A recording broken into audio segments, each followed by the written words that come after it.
आप मान रहे हैं जब से आपने ये अभियान शुरू किया है, युवाओं में कितनी जागृति आ रही है? देखिए 17 दिन हो गए इस अभियान के तहत और मैंने 30 दिन का अभियान किया था, पर ये अभियान मुझे लगता है 50 दिन का करना पड़ेगा और शायद ये इलेक्शनों के बाद मेरे ख्याल में 14 या 15 अक्टूबर तक ये कार्यक्रम चलेगा। गांव-गांव जाऊंगा और आगे मैं कालांवाली जाऊंगा चुनाव के बाद ये सब बांटने। ठीक है सूर्य प्रकाश जी, आज दिग्विजय चौटाला का नामांकन भरवाने के लिए आप भी पहुंचे थे, तो क्या मायने निकाले जाएं इसके? देखिए मेरे बड़े भाई हैं और दिग्विजय जी और हम सब इकट्ठे मिलके चुनाव लड़ेंगे और दोनों सीटें डवाली भी रानिया भी लोग पूर्ण बहुमत से हमें जिताने का काम करेंगे, हमें विश्वास है। रानिया की राजनीतिक पिच पर अब खुलकर खेलेंगे सूर्य प्रकाश चौटाला?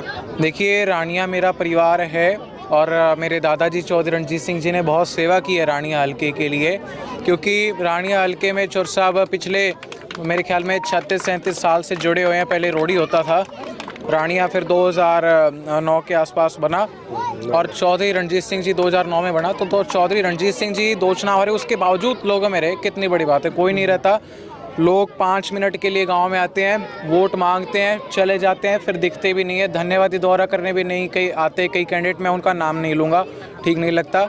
और चौधरी रणजीत सिंह जी ने रानिया के लिए जितना विकास करवाया है शायद ही किसी और हल्के के लिए ऐसा किसने विकास किया होगा। एज मिनिस्टर चौधरी रणजीत सिंह जी की गाड़ी जितनी लोगों के लिए समर्पित रही है, रिकॉर्ड है, इतनी मंत्री किसी की भी गाड़ी लोगों के लिए नहीं रही। हालांकि पर्सनल काम के लिए, छुट्टियों के लिए लोग ले जाते हैं, वैसे नहीं। और मैं आपको कई कार्य भी मैं लिखवा के लाया हूँ। कांग्रेस की टिकटों में देरी का अलग से फायदा मिल रहा है रानिया में? जी देखिए, कांग्रेस पार्टी भी सम्मानित है, भारतीय जनता पार्टी भी सम्मानित है, सभी पार्टियां सम्मानित है हमारे लिए। सबकी अपनी अपनी पॉलिसी है, धीरे धीरे सब टिकट बांट रहे हैं। पर हमें यह है कि चौधरी रणजीत सिंह जी चुनाव जीत रहे हैं और मैं किसी के लिए कटाक्ष नहीं करता, ये मेरी शुरू से आदत रही है। आप सभी को पता होगा 2019 में भी मेरा ये मुद्दा था।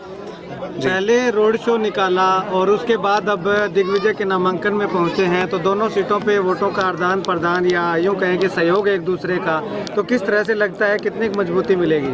पूर्ण रूप से सहयोग होगा और पूर्ण रूप से चौधरी रणजीत सिंह जी मेरे हिसाब से 25,000 से रानिया से जीत रहे हैं। जो रोड शो वो उसमें आप सब भी आए थे, उससे पहले लोग कह रहे थे कि भाई चौधरी साहब शायद 4-5 हज़ार वोटों से जीत सकते हैं। अब लोग जब रोड शो में 5-6 हज़ार गाड़ियों का काफिला देखा, आपने भी ऐसा शायद नहीं देखा होगा कहीं भी, और उस काफिले के बाद में हरियाणा में एक बात चली कि ये हल्का स्तरीय नहीं, ये प्रदेश स्तरीय नहीं, नेशनल लेवल का रोड शो था। और मैं आपको कई कार्य जो चौर साहब ने किए हैं वो बता देता हूं, क्योंकि कार्य तो इतने कर दिए मुझे याद भी नहीं रहते, लिख के लाया हूं। तो इसमें फरवाई कला से बुड्ढा बाणा तक जो घग्गर नदी जाती है, उसके जो पुल बनवाने के लिए जो टेंडर हो चुका है अभी, उसका वर्क ऑर्डर भी मिल चुका है और काम जल्दी स्टार्ट हो जाएगा। उससे हमारे गांव किराड़कोट और बुड्ढा बाणा को बहुत ज़्यादा फ़ायदा मिलेगा। और उसके बाद NGC नहर घग्गर की जो साइफन बनवाने का चौर साहब ने जो टेंडर करवाया है, उसका वर्क ऑर्डर जल्दी मिल जाएगा। नामधारी बेल्ट का सबसे बड़ा वही मुद्दा था और वो चौर साहब ने हल करवा दिया। उसके बाद एलनाबाद हल्के के पानी जो जाता था पीने वाला, उससे पीने वाला चलते थे, वो घग्गर पानी भी बंद हो जाता था घग्गर, हाँ।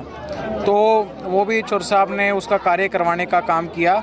और उसके अलावा जो योजना थी सरकार की कि 70% जो खाड़े पक्के हैं, तो उसकी कोई माइक्रो इरिगेशन योजना थी, उसके तहत लोगों के खाड़े पक्के नहीं हो पा रहे थे, पर वो चौर साहब ने योजना वो ख़त्म करके पॉलिसी और CM साहब से अप्रूव करवा के और उसके बाद सबके खाड़े पक्के करवाने के चौर साहब काम कर रहे हैं, जो कि बहुत बड़ी बात है। कॉन्फिडेंट है जीत को लेकर? 100% कॉन्फिडेंट है। ये एक बार आप कैमरा घुमा के भी चाहे दिखा देना, इतने साथियों की, मैं तो कैंडिडेट भी नहीं हूँ। और ये देखो, ये सारे फूलों के निशान है, कोई कुर्ता खराब नहीं है। लोगों ने इतना प्यार दिया, सुबह से घूम रहा हूँ। और जब एक कैंडिडेट के घर से कोई सदस्य और वो भी पोता, उसके लिए इतना समर्थन हो यार, तो सोचो कैंडिडेट की कितनी तकड़ी हवा होगी।